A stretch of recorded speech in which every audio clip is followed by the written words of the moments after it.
Assalamualaikum warahmatullahi wabarakatuh. Selamat pagi, selamat siang, selamat malam teman-teman semua.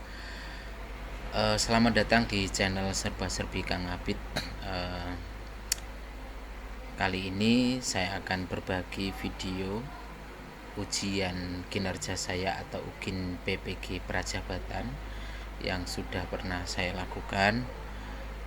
Untuk kesempatan kali ini saya akan bagi video yang singkat ya, diringkas selama berapa itu yang diminta asesor, 30 menit ya. Jadi teman-teman bisa mempelajari apa saja yang dilakukan pada saat pembelajaran atau hal-hal yang menjadi penilaian untuk UGIN PPG Prajabatan khususnya.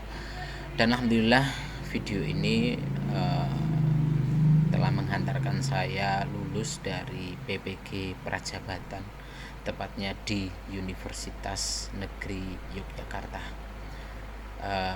Ini adalah buktinya. Nah, ini adalah foto kelulusan saya. Baik teman-teman, silakan menonton video UGIN PPG Prajabatan. Terima kasih. Baik. Assalamualaikum warahmatullahi wabarakatuh. Selamat pagi anak-anak. Bagaimana kabar kalian? Sehat? Alhamdulillah sehat ya. Baik anak-anak, kita bertemu lagi dengan saya Pak Abid dalam pembelajaran sejarah. Mari kita awali pembelajaran sejarah dengan berdoa terlebih dahulu agar kita diberikan kemudahan oleh Allah Subhanahu wa taala, diberikan paham dan diberikan ilmu yang barokah. Kami persilakan ketua kelas untuk memimpin doa. Bismillahirrahmanirrahim. Raditu billahi wa bil Islam wa bi Muhammadin nabiyyan wa rasulah. Rabbi zidni ilma warzuqni fahma. Amin. Baik, terima kasih anak-anak. Mudah-mudahan doa kita diterima, kita diberikan kelancaran dalam belajar, diberikan kemudahan, dan ilmu kita menjadi barokah. Baik, anak-anak sekalian, dalam pembelajaran pagi hari ini, ya, agar kita lebih semangatnya, kalau Bapak bilang selamat pagi, maka kalian jawabnya pagi, pagi, pagi, luar biasa, biar semangat ya. Oke ya, selamat pagi anak-anak. Baik, tepuk tangan dulu untuk kita semua.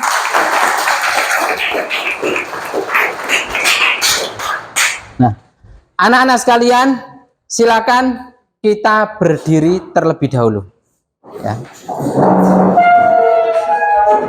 Kita akan menyanyikan lagu nasional, yaitu Garuda Pancasila. Ya, silakan kita nyanyi 1, 2, 3. Garuda Pancasila, akulah pendukungmu. Patriot proklamasi, sedia untukmu. Pancasila dasar negara, rakyat lain makmur sentosa, pribadi bangsaku. Ayo maju, ayo maju, maju, ayo maju, maju. Baik, terima kasih anak-anak. Silakan duduk. Ya, silakan duduk. Ya. Di awal supaya kita tumbuh nasionalis, ya, cinta kepada tanah dan air kita yaitu Indonesia. Terlebih kita akan mempelajari tentang sejarah. Ya, anak-anak sekalian, sebelum Bapak memulai pembelajaran, apakah ada peserta didik atau teman-teman yang tidak masuk pada pagi hari ini? Ada? Tidak ada? Lengkap ya? Lengkap. Oke, baik. Terima kasih anak-anak. Nah, tadi kita sudah menyanyikan lagu Garuda Pancasila. Kemudian supaya kita fokus, ya. Apakah kalian sudah fokus mengikuti pelajaran? Siap ya? Oke, baik. Dipastikan tidak ada buku mapel lain di tempat belajar kalian atau meja, ya. Kemudian kebersihan kita jaga, ya. Pembelajaran kita sepakati, kita mengikuti dengan baik, ya. Siap ya? Baik. Kalau sudah siap, saya ingin lihat kalian itu sebenarnya fokus atau tidak, ya. Ini apa anak-anak? Betul. Ini apa? Nah, ini siapa? Saya ganteng nggak? Wah, yang bilang nggak ganteng berarti nggak fokus, ya. Baik. Sekarang lihat tangannya Pak Abid. Kelihatan ya, ini tangan kiri. Tangan kiri apa kanan ini? Kanan. Ini? Nah, sekarang taruh di paha kalian. Dua-duanya. Ya. Untuk yang tangan kiri ini ya. Gerakannya seperti ini. Gerakannya naik turun. Ya. Nah, untuk tangan kanan gerakannya mengepal dan seperti malu. Nah, oke, bisa ya? Oke, kita mulai. Ya, terus seperti itu, cepat. Sekarang gantian, yang tangan kanan gesek, yang tangan kiri malu. Nah, ya. Siapa yang udah bisa? Wah, oke, ganti lagi. Yang nggak bisa angkat tangan. Oke, semua bisa ya. Baik, tepuk tangan dulu dong untuk kita semua. Ya, anak-anak kemarin masih ingat gak pembelajaran yang sudah Bapak sampaikan di pertemuan minggu lalu? Tentang apa? Ayo. Sinkronis dan diakronis, ya. Anak-anak sekalian, sinkronis itu apa? Ayo, ada yang ingat? Ya, boleh. Siapa namanya? Fahri, ya. Gimana sinkronis? Sinkronis itu kalau bicara luas dalam ruang, menyempit dalam waktu. Dan diakronis langsung bicara dipelajari berdasarkan urutan waktu. Nah, tepuk tangan dulu dong untuk Fahri ya. Jadi gitu, anak-anak. Walaupun pembelajaran sudah lalu, kita tidak boleh lupa, harus kita ingat. Karena apa? Karena pembelajaran itu akan saling berkesinambungan dengan mapel yang akan datang. Ya, anak-anak sekalian, baik. Sesuai dengan apa yang Bapak sampaikan, bahwasanya kita akan melanjutkan materi, yaitu tentang penulisan sejarah atau historiografi. Siapa yang di sini suka menulis? Angkat tangan. Wah, 1, Fahri. Siapa lagi? 2, 3. Siapa namamu? Ibnu. Nah, ya. Ada 2, 3, 4 ya. Mudah-mudahan semua suka menulis ya. Minimal menulis tentang dirinya sendiri ya, untuk evaluasi kehidupan kita.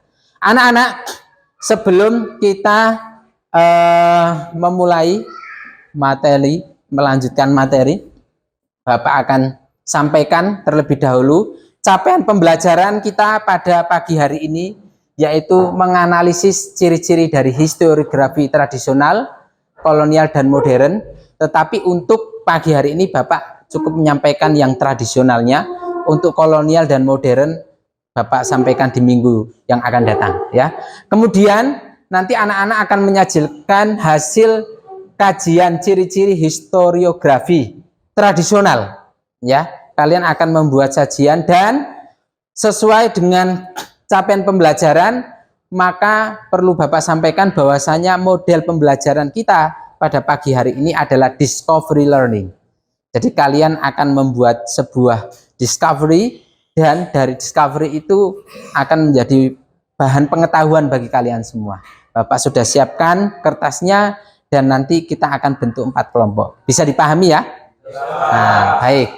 Kalau bisa Bapak melanjutkan, apa itu historiografi? Silakan dicatat di buku kalian. Ya. Dicatat ya. Ini pretest ya.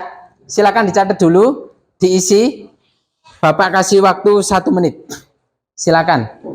Sesuai dengan apa yang telah kalian ketahui. Kemarin Bapak sampaikan kalian supaya belajar historiografi terlebih dahulu. Maka dari persiapan belajar itu apa yang sudah kamu tangkap. Ya. Sudah?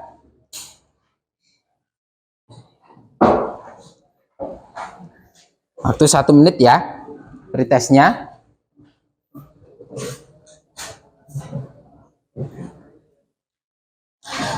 Baik, anak-anak silakan, waktu pretest sudah habis ya, nggak masalah.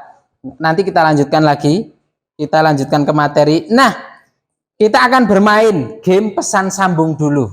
Saya akan menyampaikan materi secara ringan biar kalian tahu ini masih ada hubungannya dengan historiografi. Silakan, saya butuh 5 orang maju ke depan. Dari sini satu, sini satu, sini satu, sini satu, sini satu. Silakan. Ilman.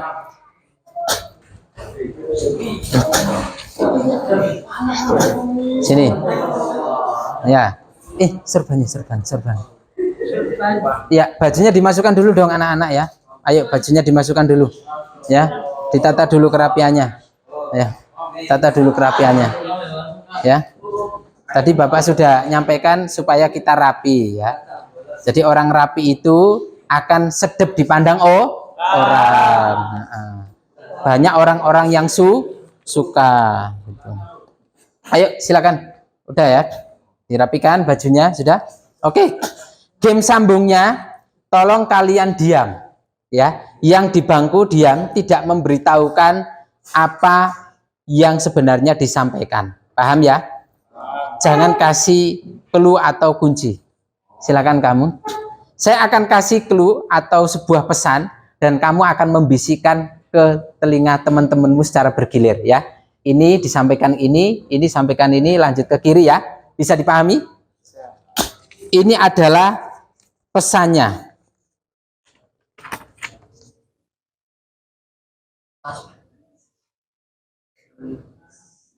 Oke ya. Sudah ya? Paham ya? Oke, ini adalah pesannya. Jangan dikasih tahu. Ya. Baik. Silakan disampaikan.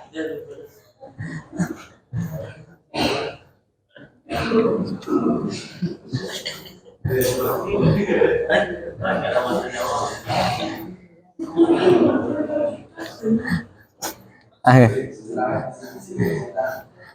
Oke.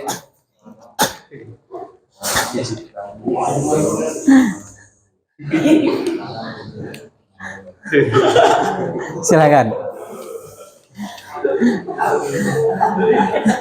Ayo, silakan dilanjut lagi. Ini adalah pesan sambung anak-anak. Ya.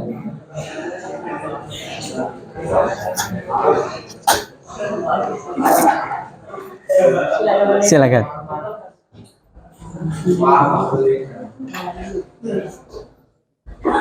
Sudah? Sekarang kita akan cek peserta terakhir, apa yang disampaikan oleh keempat temanmu. Ayo.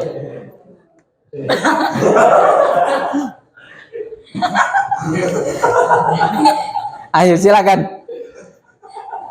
1, 2, 3. Ayo. Ayo. Ayo. Gagal, tidak bisa menjawab. Silakan. Apa yang disampaikan oleh temanmu? Lala lili lulu. Lala lili lalu. Lala lili lulu. Lala lili lalu. Lala lili lalu. Anak-anak bunyinya gimana ini? Lala, lulu, lali, lila, lalu, lili. Ya, anak-anak. Ternyata yang salah di mana ini kira-kira? Dari depan ya. Oke. Nah, anak-anak sekalian, dari game pesan sambung ini kita melihat bagaimana sebuah tulisan itu estafet. Paham ya? Sebuah tulisan itu melewati 4 orang. Begitu juga dengan historiografi, tulisan sejarah itu adalah tulisan yang memuat tentang peristiwa masa lalu dan melewati zaman-zaman yang akan datang. Ketika salah satu generasi dari kita missing of text dari historiografi, apa yang terjadi? Maka tidak tahu bagaimana sejarah itu terjadi. Seperti tadi, ya, harusnya lala, lulu, lali, lila, lalu, lili. Di sini lali semuanya, ya kan? Lali Pak, lali itu ya. Itu yang terjadi. Makanya ini yang pesan dari sejarah itu. Silakan duduk, tepuk tangan dulu untuk tangan kita ya. Baik, ya, tuh. Nah, kita akan melihat sebuah video. Silakan diperhatikan. Mungkin kalian pernah mengalami sebuah video ini ya, hampir sama.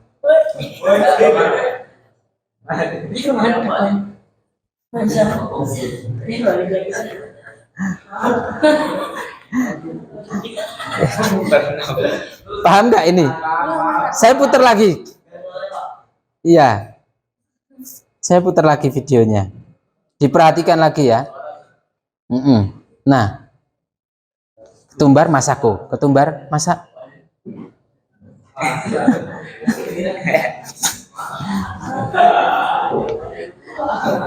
Ini adalah video bagaimana si kancil disuruh beli Masako ketumbar sama ibunya, ya. Tapi karena tahu nggak kesalahannya kancil ini apa? Angkat tangan. Ya, tidak ditulis, ditulis. Makanya dia lupa. Maka begitu juga sejarah kita, sejarah Indonesia atau dunia, kira-kira perlu ditulis nggak? Perlu. Supaya apa anak-anak?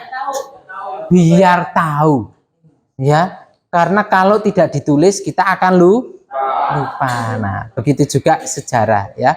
Jangan sampai kita seperti si kancil beli Masako ketumbar di jalan, masa apa ya? Ibu beli masa apa ya? Gitu ya. Itu seperti masa kecil kalian. Berharap adanya kembalian yang dilebihkan dan ini untuk kamu aja jajan itu ya. Nah, ini adalah peta konsep pembelajaran kita pada pagi hari ini. Ciri-ciri historiografi tradisional, kolonial dan modern, tetapi yang kita pelajari tradisionalnya terlebih dahulu, ya. Secara konsep ada 3 ciri-ciri, yaitu istana sentris, religius dan feodalistis, ya, anak-anak ya.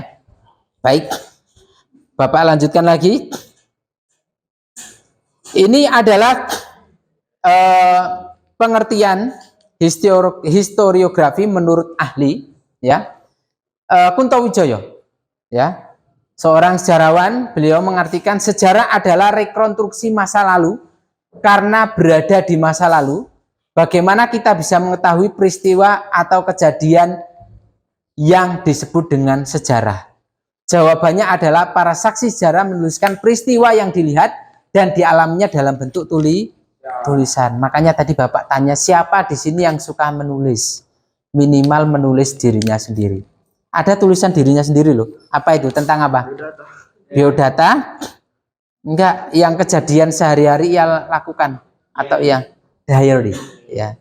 Diary. Saya bertemu dengan Pak Abid pagi ini dan Pak Abid sangat mempesona. Nah, itu kan juga diary ya.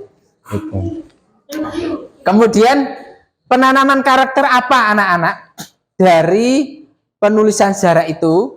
Yaitu menghasilkan sebuah karya sejarah dituntut kedisiplinan, kerja keras, kejujuran para penulis dalam menulis sebuah sejarah. Peristiwa yang sekarang jenengan nikmati itu adalah berkat dari kerja keras orang dahulu. Paham? Pernah nggak lihat foto proklamasi kemerdekaan? Ketika Soekarno membacakan proklamasi, ya, didampingi dengan wakilnya, yaitu siapa? Muhammad Hatta. Anak-anak sekalian, tidak ada dokumentasi berupa adanya video atau TV zaman sekarang atau streaming, ya. Sekarang streaming ya. Kita maulidan, kita wisudahan SMK streaming, betul nggak? Kalau dulu ada nggak streaming? Nggak ada. Jangankan streaming, punya TV aja nggak ada. Maka itu mempengaruhi atau dipengaruhi dari keadaan lingkungan atau wilayah yang ada di situ. Paham ya? Berbeda. Tulisan sejarah Jawa dengan tulisan sejarah historiografi Aceh kira-kira beda enggak? Beda. Babat tanah Jawa masih ada mistisnya. Ya.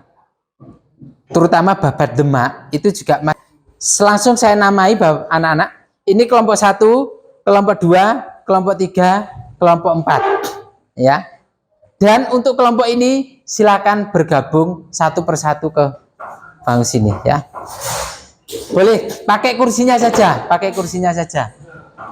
Satu-satu ya. Ini sini, yang sana ya. Silakan maju perwakilan satu persatu ke depan. Ya. Ingat tugasnya, buatlah infografis terkait beberapa contoh penulisan historiografi tradisional lengkap dengan ciri-cirinya. Kalian akan membahas tentang beberapa contoh penulisan historiografi tradisional, ya. Silakan maju satu persatu perwakilan, maju ke depan.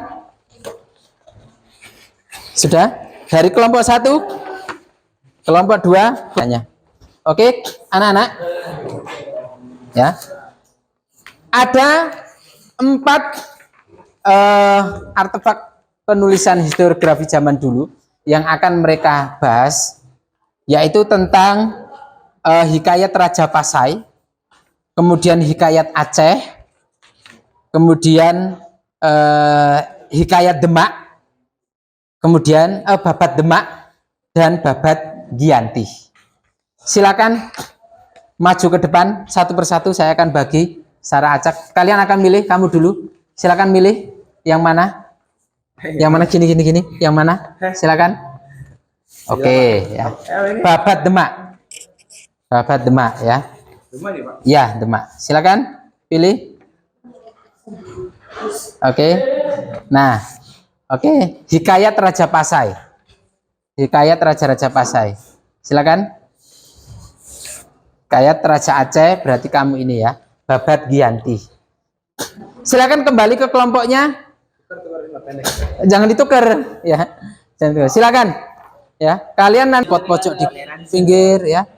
Saling kerjasama. Yang gaya belajarnya visual, suka gambar, boleh bantu gambar-gambar sampingnya sini ya. Yang bagian pencari data ya, silakan mencari data dan menulis. Yang lainnya boleh sambil gambar, hiasi ya. Silakan nanti menunjuk temennya yang akan presentasi atau mempunyai gaya belajar auditori ya. Nanti yang presentasi gaya belajar auditori. Sambil direwangi, yang suka gambar digambar pojok-pojoknya. Boleh bunga, tentang Jawa boleh keris. Sini, boleh gambar. Jangan, ayo. Ayo Irul, mana Irul? Jangan ditutup Irul. Ayo, ini nggak selesai. Ayo. Jangan banyak sekali, singkat saja. Karena yang paling penting adalah ciri-cirinya.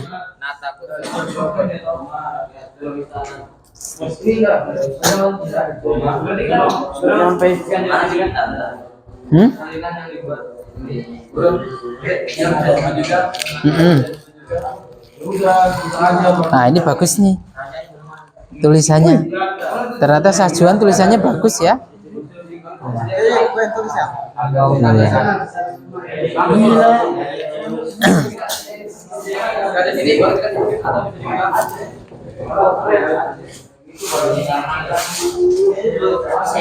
Saling kerjasama.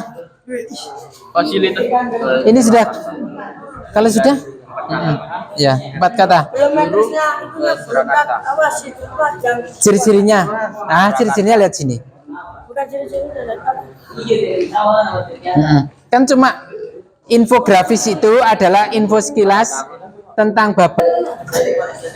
Diperhatikan anak-anak, diperhatikan. Duduk, boleh duduk. Silakan duduk, silakan duduk, silakan duduk. Silakan.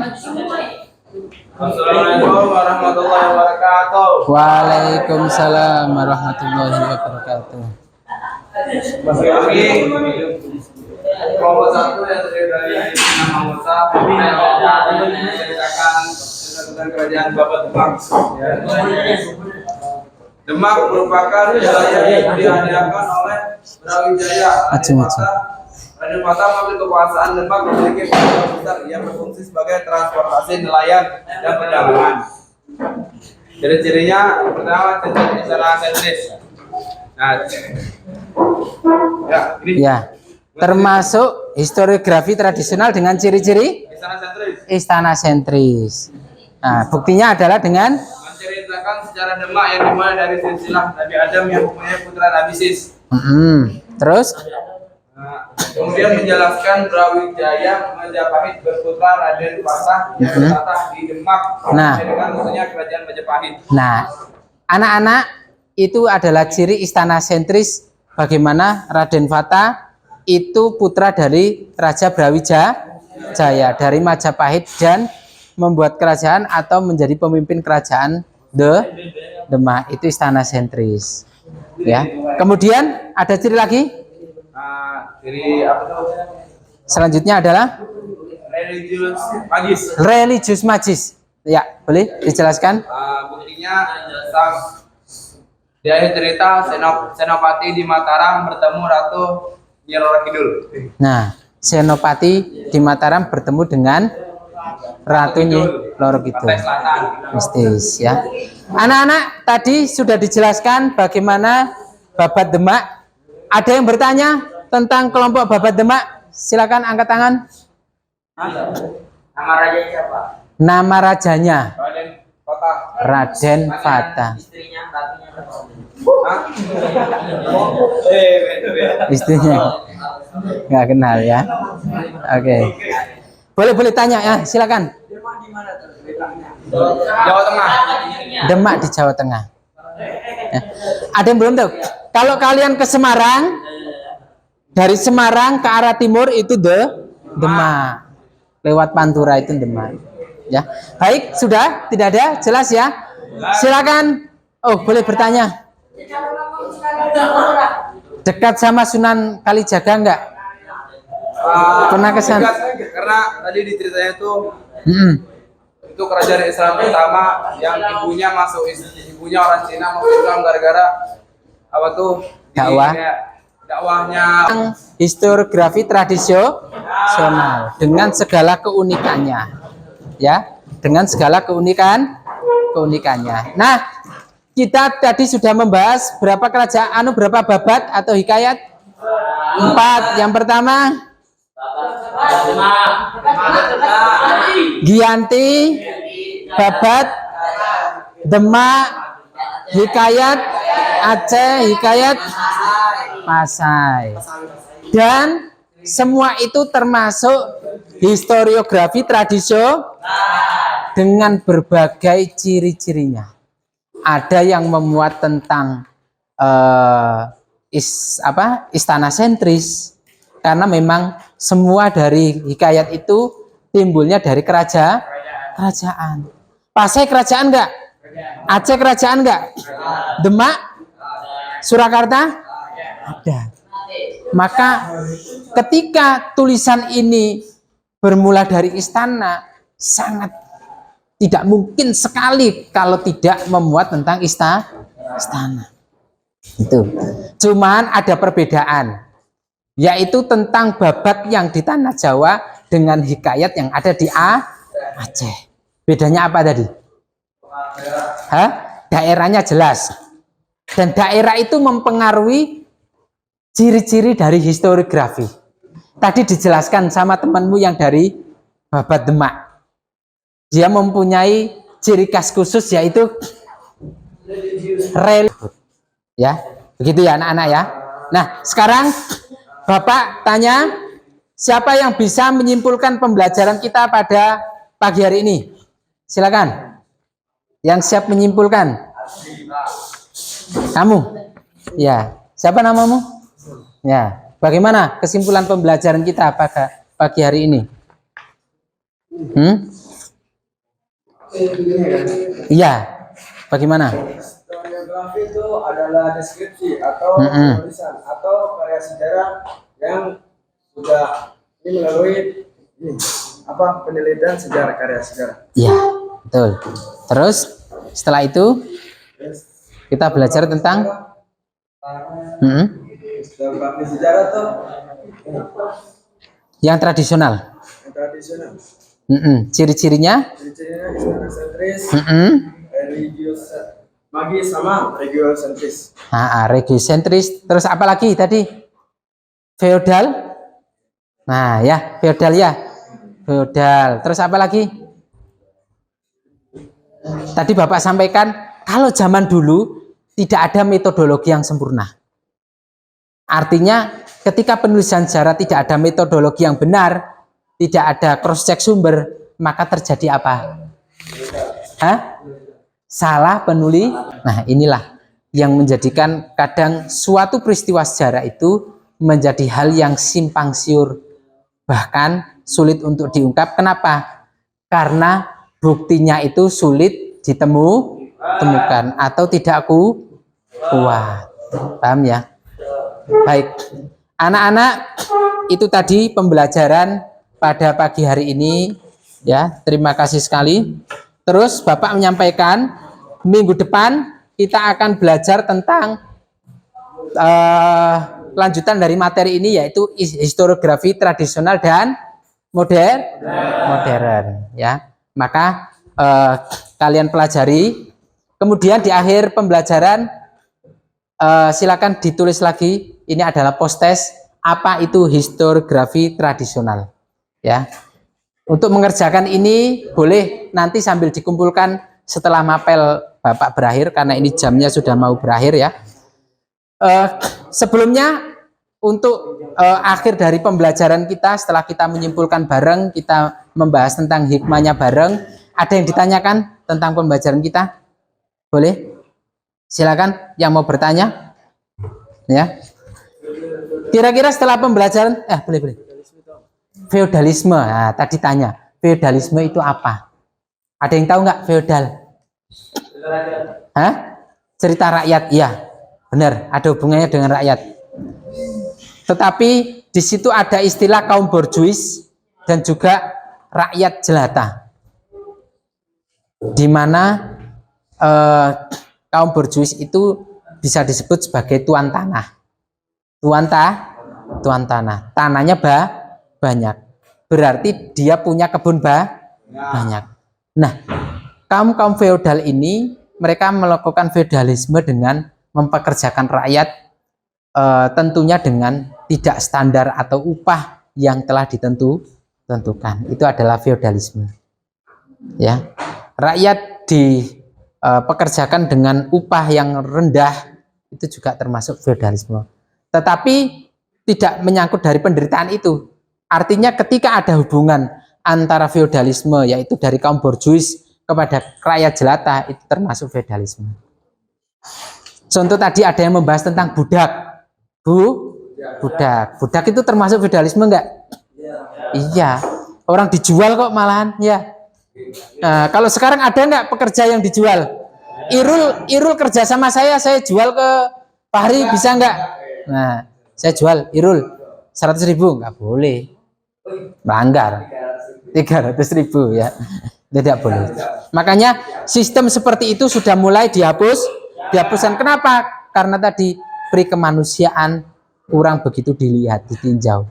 Masa manusia dijual? Kan nggak bisa. Ya toh? Tega ya. Nah, kita aja kalau punya ayam kesayangan, kira-kira jual nggak? Kadang-kadang iman, ya kan? Nah, nggak tega, bahkan gitu, nggak tega. Oke ya. Baik, jangan lupa belajar ya. Silakan pembelajaran kita akhiri. Silakan ketua kelas untuk memimpin doa dengan bacaan alhamdulillah. Silakan. Alhamdulillah. kita ya. Anak-anak, terima kasih banyak atas waktunya. Semoga pembelajaran kita, ilmu kita pada pagi hari ini sangat bermanfaat. Jangan lupa, harapan Bapak kalian semangat menulis ya. Yang pengen jadi penulis angkat tangan. Wah, tadi sedikit ya, sekarang 50%. Oke ya. Baik, Bapak akhiri pembelajaran kita pada pagi hari ini. Sekian. Assalamualaikum warahmatullahi wabarakatuh. Dah. Baik. Tepuk tangan dulu untuk kita semua.